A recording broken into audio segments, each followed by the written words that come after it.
I decided from the beginning that we're not going to sell anything.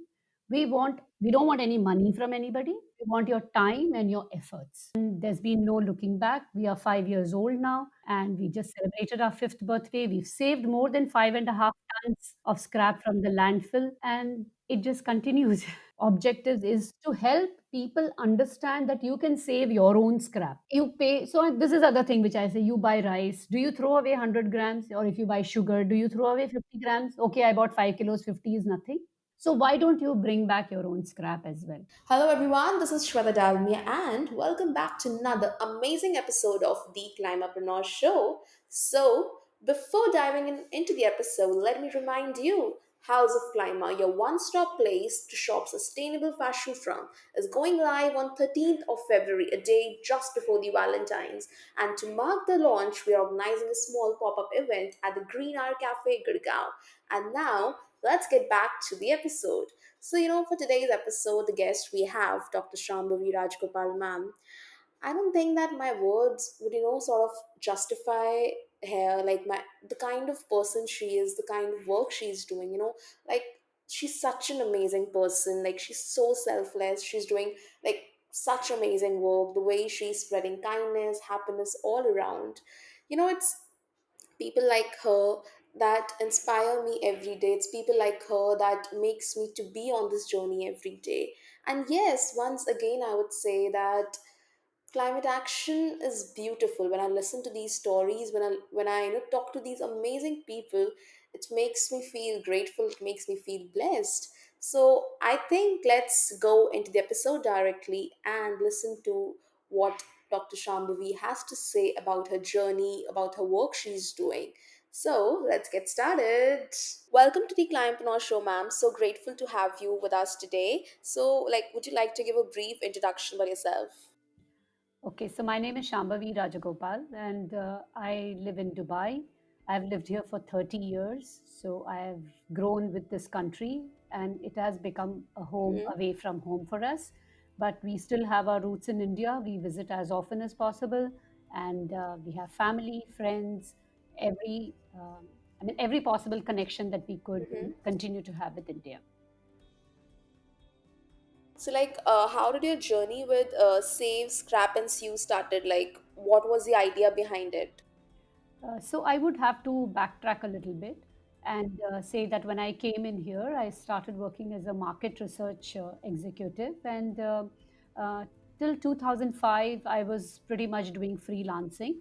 In 2005, I decided to join an MBA program, Mhm. and from there, in 2007, when I finished, I realized that I wanted to teach, and I wanted to teach Wow. marketing, and hence. In fact, even before I finished my defense, my journey as a faculty had started. And I was Mm-hmm. teaching various subjects. Now, as you see, the progression in teaching is that PhD has become an essential requirement. Yes. And with that in mind, I kept searching for a topic. And for those who are interested in PhD, you should know that it takes 3 to 5 years to complete your PhD, and your topic should be valid even then. So I chose evaluative criteria for purchasing fruits and vegetables in packaged and open shelf. And in fact, because this is a topic which is so close to our hearts, we earn so that we could take care of our families. And one of the offshoots which I got from this topic was the waste of fruits and vegetables. Now, very typically, if you're living in India, especially if you are in rural areas, you would feed this to your cattle. In the urban areas, particularly in metropolitan cities, now you're expected to separate your wet waste and your dry waste and things like that. So we still save that. Whereas here in Dubai and in most of the countries, there is no such thing happening. We just throw it into the garbage. From there, it goes to the landfill and creates the pollution out there. So, this was one of the things which was, and 2014 was the year when I finished my PhD. And in 2015, one day when I just went across to my tailor, I saw him carry two bags, and the bags were black color garbage bags. So I just asked him, "What is in this?" And he said, "It's cloth scrap. Uh, And I said, "What are you doing?" He said, "I'm going to throw it into the garbage. From there, it'll obviously I knew it'll reach the landfill." I asked him, "Why are you throwing it?" And he's like, "What can we do with it? Do you want it?" And I actually took a physical step back because I kept wondering, what am I going to do with others' scrap? But this set the idea in my mind that I cannot save the food from the landfill, but we could try to do something with the scrap. And that is how my journey started in June 2015. Again, being a marketing faculty, I think I used my skills of setting a Facebook page and creating WhatsApp messages and things like that. And the first thing I did was I created a WhatsApp message, sent it across to my friend, who shared it with the building friends, saying, "Let's try to do something." And the message just said that this is how scrap is created, goes to the landfill. Would you like to do Yeah. something about it? And September 30th, 2015, five friends joined me in my house, and we started sorting and cutting, and that's where our journey began. And there's been no looking back. We are 5 years old now, and we just celebrated our fifth birthday. We've saved more than 5.5 tons of scrap from the landfill, Mm. and it just continues. So like what were your challenges when you first started? Like, you thinking, okay, I need to do something with it. And now you've created like five successful years, I would say. So what were the kind of challenges? So I think one of the things is that we have so much trouble trying to clear, you know, remove our own clutter in our house or keep ourselves organized. So why would somebody try to see somebody else's scrap, somebody else's clutter? So the sorting part of it, which takes maximum amount of time, was definitely a challenge. And actually, till we made our first tangible item as a bag and as a sheet, nobody could understand where we were going. Yeah. So it was those initial friends who had faith in me, and as I saw the journey. Now again, one of the things which we did and which we still continue to do is every time we made something, every day there was even a small activity, we would immediately post that on the Facebook page. So you can actually track our activity on social media right from the day we started. And so this was one of the things. Again, some people thought, I don't know stitching, how can I be a part of it? So we realized that there were various tasks which one could do. You could either just cut, or you could just sit and help sorting. You could do ironing. In fact, the first two sessions, I remember just doing ironing. Hmm. When we started, we kept a time schedule, and which I still even now propagate, is just 2 hours once a week. And we would get together because it was a teamwork. Again, I knew that this is not something which one can do alone. So it was a teamwork, and people would come at a specified time, or maybe they would just drop in around that time. Slowly, people started adjusting their schedule as this became part of their routine lives. And they would come, sort, cut, whatever was possible. Then slowly, some people started taking back like homework, home. So I remember those initial posts where I would like, yeah, it is holidays, but please do try to remember that the landfill is getting filled, and the earth is our mother. Posts like that, asking people for their time. Yeah, asking people for their time. And and then I'm very glad to say that I came to a point where I had to tell people that, okay, you've done, you're doing your bit, take care of your family also. It's amazing because what the buddies, I call them buddies, okay, because we believe that everybody is equal. What the buddies started doing was, like, let's say they had children who were studying for their exams and they wanted to be sitting with them, giving them company. So they would then do some cutting, sorting, or stitching around that time. So they husband is away in gym. So now no more cribbing about that. They would sit and do their own thing. And that's how people became very passionate about it. uh, and it became a part of their routine. Like I said, it became a part of their routine. So definitely, yeah, sorry. So definitely the initial challenges which we faced was still people understood what is it for. Another major challenge I was that people said, why aren't we selling it? We should sell. Yes. And I decided from the beginning that we're Hmm. not going to sell anything. We don't want any money from anybody. They want your time and your efforts. And there is no judgment. If you can do every week, fine. If you can do once a month, fine. Anything is okay, because something is better than nothing. Yes. So there was absolutely no judgment. So this fact that, why don't you sell what you make and then use that money for charity? So very honestly, first of all, we all have our pet charities, which we already contribute to in our own private. Second thing, once money is a factor, a variable, then everybody has, there'll be a conflict of interest as to what we should do with it. Yeah. And I think most important for me was that if you are hungry, you need food. If you're if you are feeling cold, you need that sheet. That money is not Yes. going to buy you that. And there was an ethical point also, that the tailor is giving me some scrap which belongs to somebody else. How can I sell it? Um, Imagine your tailor says that whatever remaining cloth, I sell it to somebody and they do something with it. You would, if your dress is a little tight, you would wonder, has he sold extra? Has he cut off something? Has he made very, very Yeah. typical, one would suspect them. So I didn't want any of those. Sorry, you were asking a question, please. No, so I'll just asking like what is your motivation behind like every morning, sort of what keeps you motivated to do more, to move in this direction? I think some days when I feel a little low, Hmm. there is always some message which comes to me from somebody who says, I have been watching you or your page for 6 months, 1 year. And then you realize that whatever you did was making an impact for somebody. And it is, in fact, it's just 2 weeks back, we've started a new group in Kuwait. So every time, people actually invited me to come and talk to them. And I said, if there are two people, I'm happy to come and show a demo. And before these COVID times, I would go to their place, show them how to do it. Then that particular, that friends group or that building group would then make their own group, and we would communicate through WhatsApp. And uh, we would go on with our. So we have one main group, and then which is a WhatsApp group where we don't have any greetings, no good morning, good evening, nothing. We discuss only SSS content.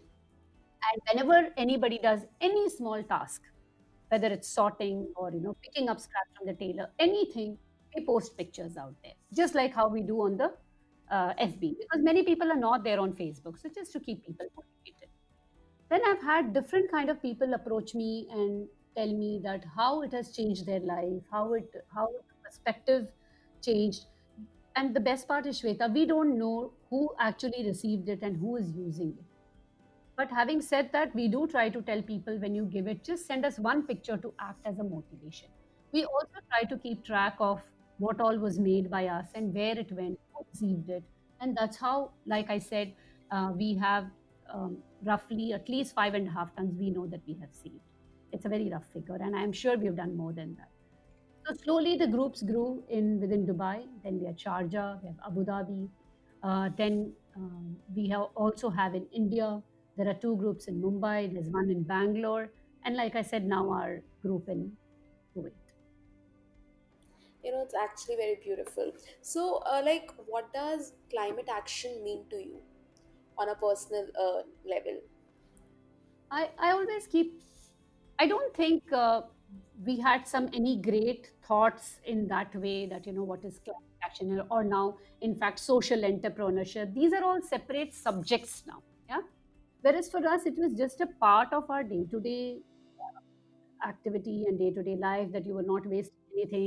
You were saving on food. There was, it was a very, people may have thought as being frugal actually. Whereas it was that, I think no wastage was a very important part of our lives, whether it was clothes or whether it was food, or whether it was electricity. Any of this, it was, you can use it, but you cannot waste it. No, that was always for our generation. That is how we grew up. Um, so I And the other message which I always give whenever I'm called to speak anywhere, and I say is, you make, build houses, you collect money, you put it into mutual funds. All this for your children and for the future generations. If you thought about Mother Earth as your mother, as your asset, you would be more careful as how you treat. Does that answer your question? No, that's right. I always say that climate action is beautiful because, like even in your case also, you're actually spreading, happiness and kindness all around. And while being a contribution to climate action, just imagine picking up those scraps and then, making things out of it and just spreading happiness all around. Shweta, I should say at this point that one or two things which we keep in mind. One is that from the tailor, what we take is new scraps. Okay, there are no. If there is somebody who's given for, let's say, for altering a dress or something, and we feel that it is dirty, or then we don't use it. We usually trash that. Second thing, what we do is that we do not take personal scrap from people. Let's say I get a lot of calls, people telling me, you know what, I have this bed sheet, I never used it. I have this fabric, I never used it. But the thing is, they'll always tell you that they've had it for 5 years, 10 years. What we must realize is they will never throw it away when they've paid money for it.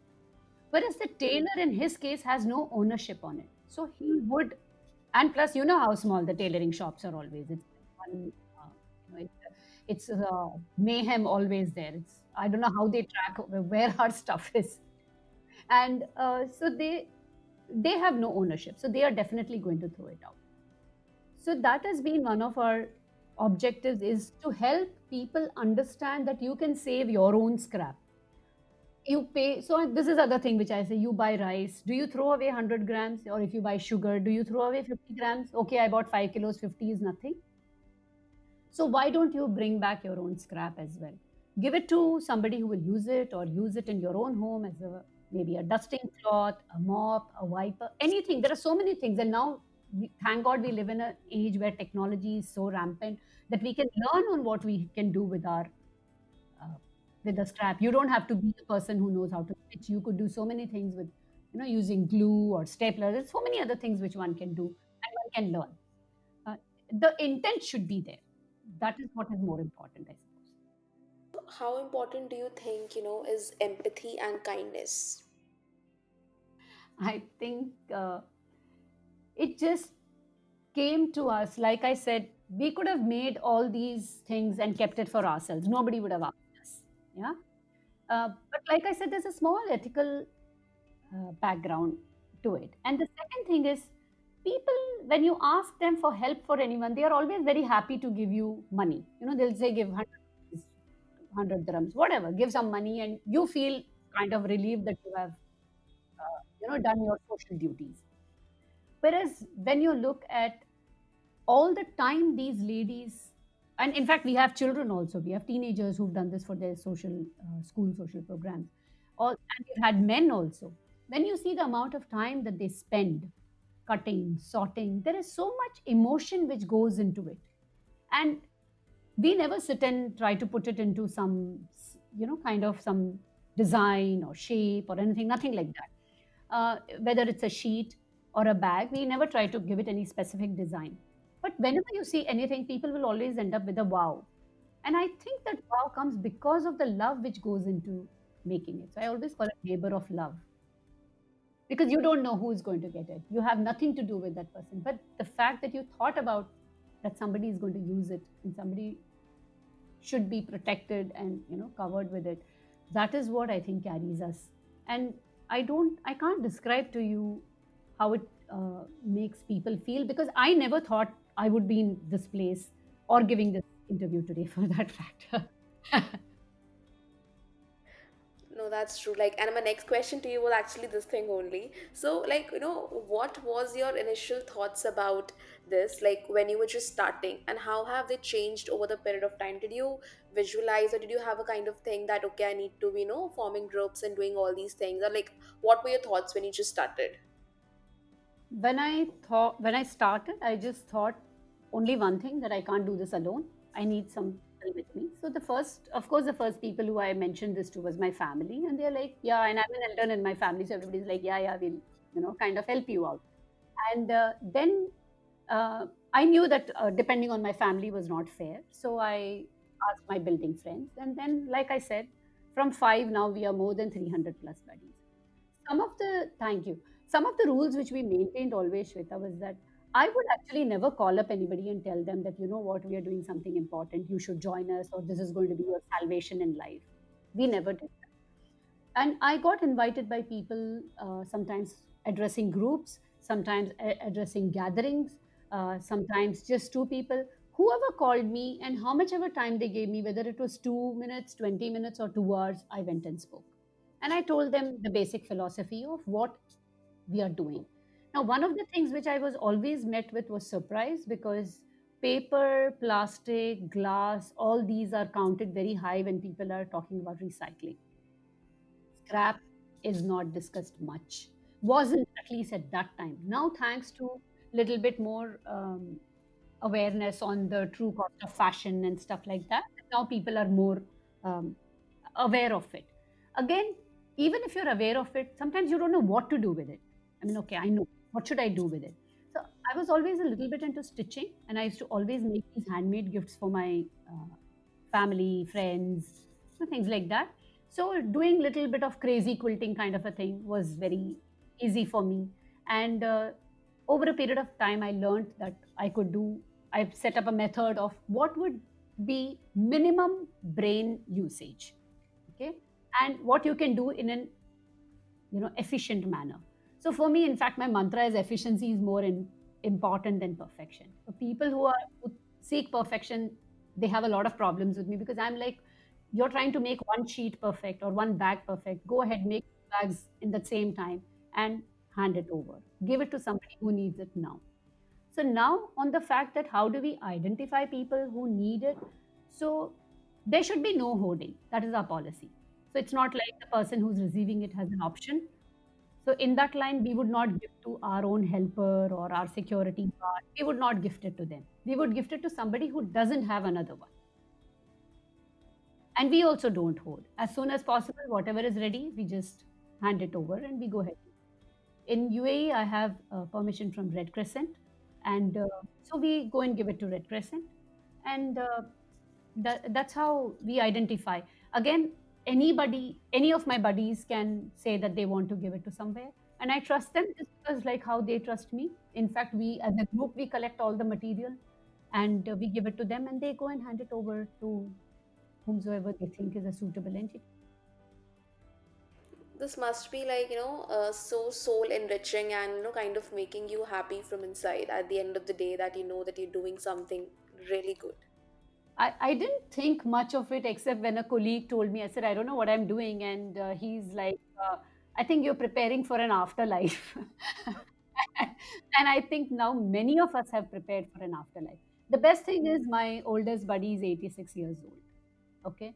And she, when she tells me that you're doing a great job, Shambhavi, or, you've done good. And when there are children also who are involved in it, I think it's an inclusive program. That is one of the best things about it, that anybody can join in, anybody can become a part of it.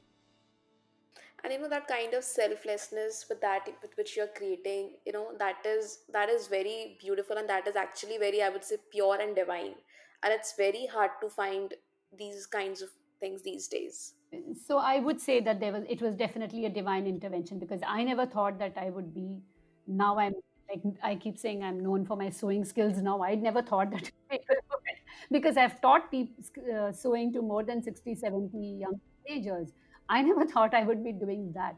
And let me tell you, sewing really needs patience, and then teaching it needs more patience. I think I'm very content in this, that the fact that instead of nothing happening, at least something is happening. So something is better than nothing. That's been a very important mantra for me, I think. That so that's like I said, I don't judge when people are not able to do anymore. I don't judge them. I believe that they gave it their best when they could. And all those who say we'll join and are not able to join, for them also I think the same thing, that when they can, they will. And actually, the groups just popped up by themselves. People just came and said, "We want to do this. We want to," and that's how it just happened by itself. And I think Save Scrap and So chose its own path, and it still continues to do so. So, like, what were your biggest highs and lows in your journey?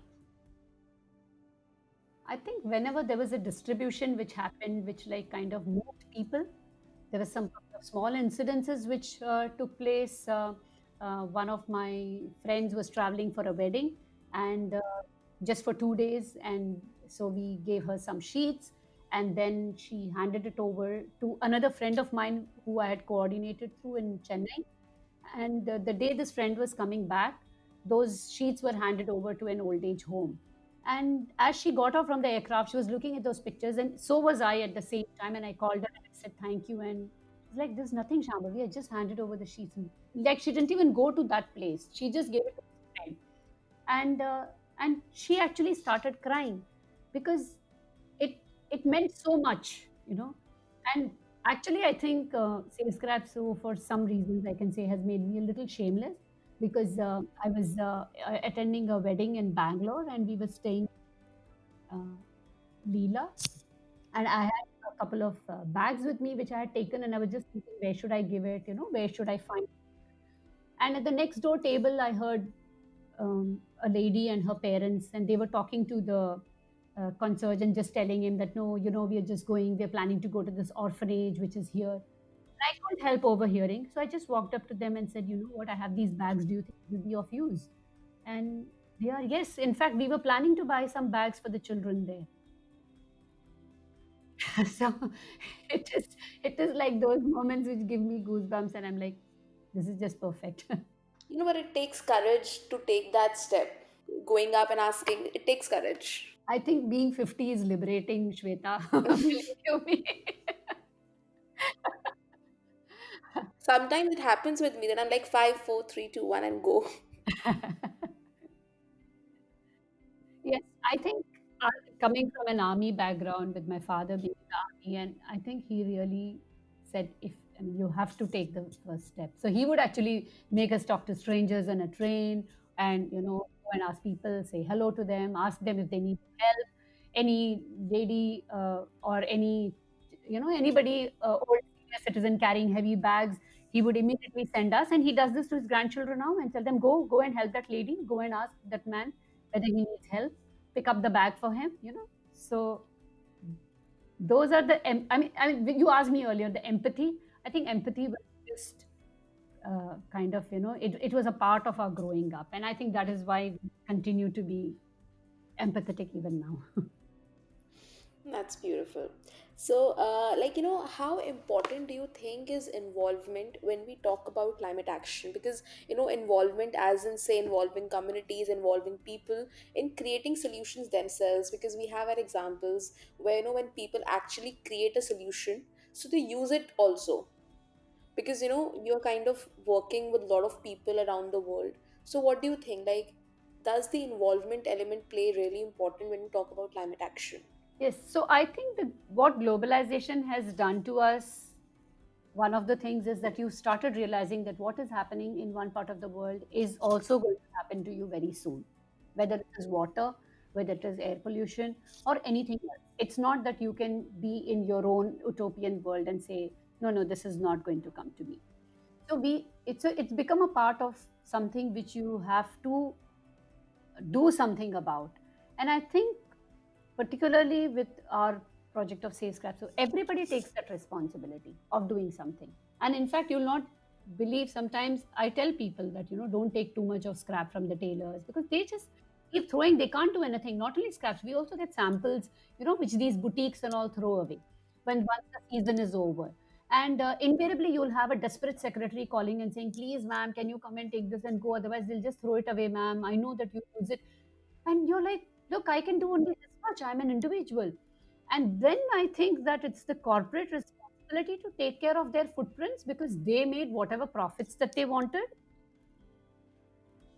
So if some share they could give, I'm happy always to teach people how to do it. And you just go ahead and do. And like I said, my uh, the YouTube videos which I've created are pretty. They don't need any kind of special skills to follow it. And I've had teenagers do it. Why can't adults do it? Or you can have some people. So now, as far as climate action or any of these things are concerned, I think people are not looking at sustainability just as a word which you incorporate into your uh, life and say, oh, it's sustainable. You actually need to show it and say that this is sustainability and this is how we can do it. So I won't say that we can save 100% scrap. Like I said, we can't do that. We don't have time, energy, or the manpower. But yes, and then when I tell people, don't take the scrap, if you can't cope with it, please throw it.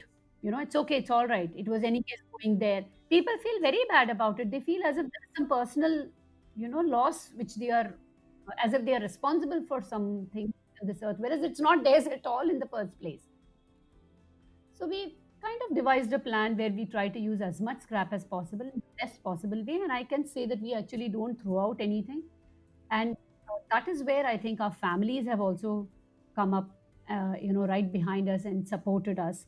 Because sometimes, if your family is not supportive, let's say you want to neat and clean and, looking a house which looks like a museum, then I don't think these things would have been possible for any of us. So that, like, save scrap and you had a sort of, personal effect on you, like a personal change that it brought on you as an individual.